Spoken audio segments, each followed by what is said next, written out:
법원이 청산가리 막걸리 살인 사건에 대해 15년 만에 재심을 결정한 건 자백을 강요하며 불법 수사를 했다고 봤기 때문입니다.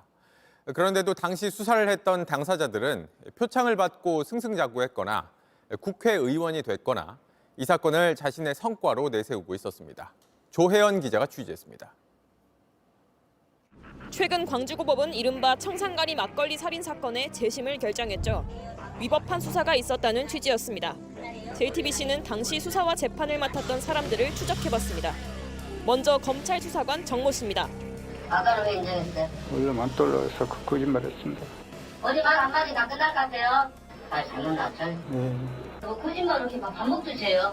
그거야 아닙니다. 제가 안 하기 때문에 그렇습니다. 네? 제가 안 하기 때문에. 윽박 지르는 것도 모자라 유도신문까지 합니다. 아빠가 갖다 놨잖아, 그다가. 누가 됐든, 아빠 누구를 시켰든 아빠가 됐든, 교육 가봐라 그랬잖아, 참고에. 정 씨는 같은 해 2009년 검찰총장 표창을 받았고 다음해 국무총리 표창도 받았습니다. 검사 강모 씨도 있습니다. 오늘 자문자기가 생각을 낼거지. 살펴봐야 하는데, 아빠 좀 들어보겠어요.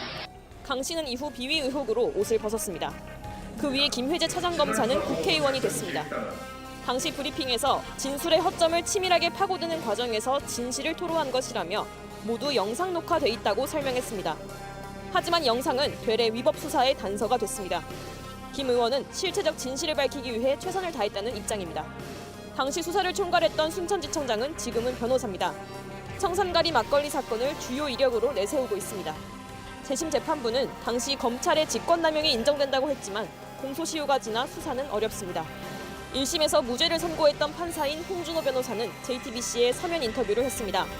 10년 전 백 씨의 절망적인 눈빛이 생생하게 기억난다며 검찰의 질문과 피고인들의 답변이 보통의 자백이라고 보기 어려울 정도로 결론을 정해놓고 유도하는 것으로 보였다고 말했습니다. 2심에서 유죄를 선고한 판사는 아직 현직입니다. 재심을 결정한 재판부와 같은 광주고법에서 일하고 있습니다. 유죄를 확정한 주심인 김능환 전 대법관에게도 입장을 물었습니다. 김 전 대법관은 사건에 대해 말씀드릴 상황은 아니라며 법률에 따라 정당한 판단이 이루어지길 바란다고 말했습니다. 백 씨 측 박준영 변호사는 재심이 시작된다면 수사와 재판의 문제를 더 많이 드러내겠다고 했습니다. JTBC 조혜연입니다. 안녕하세요. 뉴스룸 앵커 최재원입니다. JTBC 뉴스룸을 시청해주신 여러분 고맙습니다. 더 많은 소식은 JTBC 뉴스 채널에서 만나보시기 바랍니다.